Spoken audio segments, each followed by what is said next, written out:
আসসালামু আলাইকুম। Urmi kitchen blog চ্যানেলের পক্ষ থেকে সবাইকে আরও একটি নতুন ডেইলি ব্লগ দেখার জন্য স্বাগতম জানাচ্ছি আমার সকল প্রিয় আপু ভাইয়াদেরকে। আশা করছি যে যেখান থেকে বসে আমার আজকে নতুন ভিডিওটি দেখছেন সবাই খুব ভালো আছেন, আলহামদুলিল্লাহ।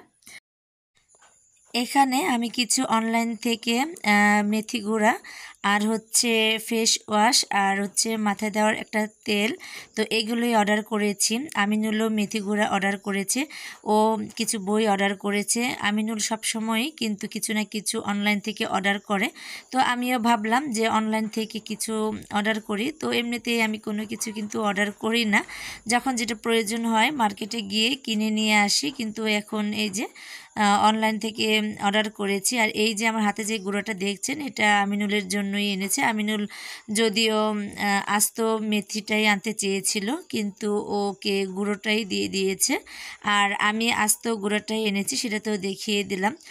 আর এই মেথি গুঁড়োটা সকালবেলায় আমি খালি পেটে খাবো, যার কারণে এটা আমি অর্ডার করেছি।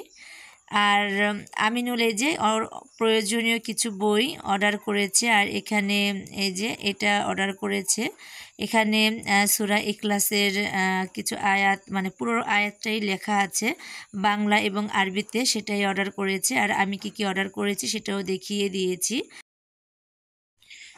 এরপর তো আমিনুল আমাকে বলছিল যে কাকি, আপনারা যে জিনিসগুলো অর্ডার করেছেন একটু বেশি দামেরই অর্ডার করেছি, যার কারণে আমাদেরকে অভিনন্দন জানিয়েছে। আর রকমারি ঘরের থেকে 100 টাকা গিফট কুপনও দিয়েছে, মানে পরবর্তীতে যদি কোনো কিছু অর্ডার করি তাহলে আমাদেরকে 100 টাকা ছাড় দেওয়া হবে। তো বললাম যে বেশ ভালোই, তো প্রথমবার অর্ডার করেছি, তো কিছু গিফট পেলাম।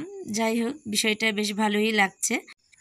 পরের দিন সকালবেলায় আমি এখন খালি পেটে যেই মেথির গুঁড়াটা অর্ডার করেছিলাম সেটাই এখন খেয়ে নেব। পানিতে গুলিয়ে ঠান্ডা পানি নিয়েছি, মানে নর্মাল পানিটা যেটা, তো সেটার মধ্যে এখন আমি এই যে 1 চামচের একটু বেশি নেব, নিয়ে আমি খাবো। যদিও আমি এর আগে আস্ত মেথিটা আমি চিবিয়ে খেতাম, কিন্তু এখন ভাবলাম যে ওইভাবে খাওয়ার থেকে একটু গুঁড়া হলে, মানে পানিতে মিক্সড করে খেলে সবচেয়ে বেশি ভালো হবে। আমার কাছে মনে হলো যে কাজটা আমি একটু বেশি ভালো হবে, মানে ফলাফলটা বেশি পাবো ভালো, যার কারণে এই যে মেথি গুঁড়াটাই এখন খেয়ে নিচ্ছি। কখনো তো খাইনি, কেমন লাগবে জানি না।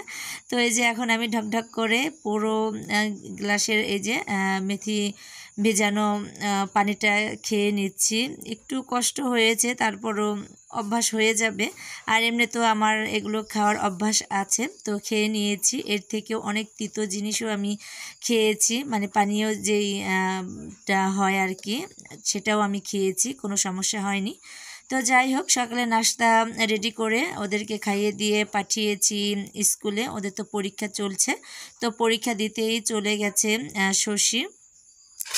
এরপর তো আমি এখন মানে দুপুরে রান্নাবান্না করতে যাব। তো আপনাদের ভাইয়া আবার কলা কেটে রেখে গিয়েছিল, তো সেটা আবার দেখছি পুরোটাই পেকে গেছে। তা আমি আবার অন্য ঘর থেকে আমাদের এই যে ঘরে নিয়ে আসলাম।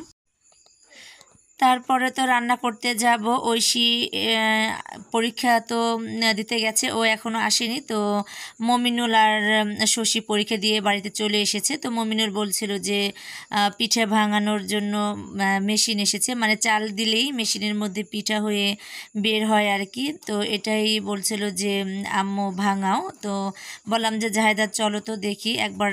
সোনিয়া ওদের ওখান থেকে এনে আমাদেরকে সবাইকে খাইয়েছিল, তো বললাম যে ঠিক আছে ভাঙাই।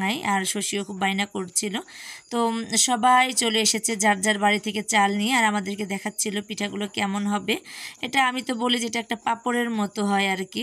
তো এখন খেয়ে দেখছিলাম, তো মিষ্টি মিষ্টি লাগে। মানে আপনি যদি বলেন যে চিনি দিয়ে এটাকে বানাবেন তাহলে ওনারা চিনি দেবে, আর যদি বলেন যে না চিনি ছাড়া, তাহলে চিনি ছাড়াই তারা এই পিঠাটা বানিয়ে দেবে।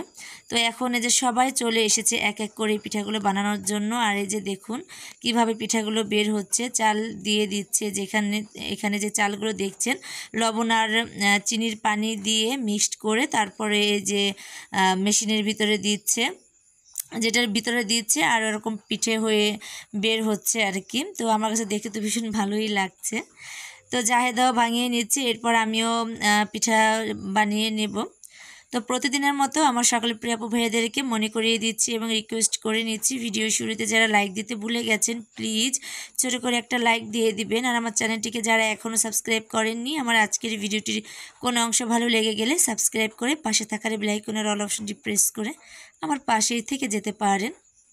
তো জাহেদারটা তো বানানো হয়ে গেছে, এরপর আমি এখানে ভাঙিয়ে নিচ্ছি। আর প্রচুর গরম ছিল, হাত দিয়ে ধরাই যাচ্ছিল না, মনে হচ্ছে এখনই পড়ে যাবে। আমার কিন্তু অলরেডি হাতে একটু ছ্যাঁক লেগে গেছে, অনেক তাপ। তারপরে তো প্রতিবেশী ভাবি আবার একটু সাহায্য করলো, বস্তাটা একটু ধরে দিচ্ছিল। আর বস্তার মধ্যেই নিলে ভালো হয়, মানে পিঠাগুলো তো অনেক ফুলে যায়। যে দেখুন এক বস্তা হয়েছে। পরবর্তীতে কিন্তু আমি আরও ভাঙিয়েছি, সেটা আর দেখাইনি। আর পুরো গ্রামের লোক এমন কেউ নাই যে কেউ ভাঙায়নি এই পিঠাগুলো, সবাই কিন্তু এক এক করে এই পিঠাগুলো ভাঙিয়েছে। এরপর তো বৃষ্টি শুরু হয়ে গেছে, দুপুরে রান্নাবান্না এখনও করতে যেতে পারিনি, কারণ রান্না করার সময় পিঠা বানানোর জন্য যেই মেশিনটা এসেছে ওই মেশিনটাই বানিয়ে নিচ্ছিলাম। তো যেহেতু বৃষ্টি এসেছে ভাবলাম যে গোসলটা করে একবারে রান্না করতে যাব। তো মিমের সঙ্গে একটু দুষ্টুমি করছিলাম, শ্রাবণী আমরা সবাই এখন এই যে বৃষ্টিতে ভিজেই গোসলটা করে নেব। আর বৃষ্টিতে ভিজে গোসল করতে তো বেশ ভালোই লাগে, যদিও আমার ঠান্ডার সমস্যা, এমনিতেও প্রচুর ঠান্ডা লেগে গেছে আমার, কারণ সবসময় তো বৃষ্টিতে ভিজেই রান্নাঘরে যাতায়াত করতে হয়, যার কারণে ঠান্ডাটা লেগে গেছে। তো যাই হোক, ওদের তো ক্ষুধা লেগেছে, হালকা ক্ষুধা লেগেছে, তো রান্না করতে করতে তো সময় লাগবে, তাই ওদেরকে একটু নুডলস রান্না করে দিয়েছি। ওই সেও চলে এসেছে, এখন ওরা নুডলস খেয়ে নেবে। আর এই যে দেখুন আবার রোদ উঠে একদম উঠানটা শুকিয়ে গেছে, কে বলবে যে বৃষ্টি নেমেছে। তারপরে তো আমি রান্নাঘরে চলে আসলাম রান্না বান্না করার জন্য, রান্না করে তারপরে বাকি কাজগুলো করে নেব। তো এখানে আমি ভাতের চালটা ধুয়ে দিয়েছি, আর এখন এই যে মুরগির মাংসটা ভিজিয়ে নিয়েছি। দুপুরের জন্য ভাত আর মুরগির মাংস রান্না করে নেব। তো মুরগির মাংস রান্নাটা স্কিপ হয়ে গেছে, তো রান্নাটা এই যে করে নিয়েছি। দুপুরে রান্না বান্না কমপ্লিট, খাওয়া দাওয়াও করে নিয়েছি, বাকি কাজগুলো কমপ্লিট করে নিয়েছি। আর এখন ওদেরকে সন্ধ্যায় চিকেন ফ্রাই করে দেব, যার কারণে এখন আমি গ্যাসের চুলায় চিকেন ফ্রাইটা করে দিচ্ছি। আমার এই গ্যাসের চুলাটা নষ্ট হয়ে গেছে, একদম জং ধরে নষ্ট হয়ে গেছে, অনেক দিন পর্যন্ত আটকে ছিল, মানে ব্যবহার করা হয়নি, যার কারণে একদমই নষ্ট হয়ে গেছে, আর চেঞ্জ করতে পারিনি। তো যাই হোক, চিকেন ফ্রাইটা রেডি, এখন আমরা খেয়ে নিচ্ছি আর আপনাদের কাছ থেকে বিদায় নিয়ে নিচ্ছি। সবাই ভালো থাকবেন, সুস্থ থাকবেন, আসসালামু আলাইকুম।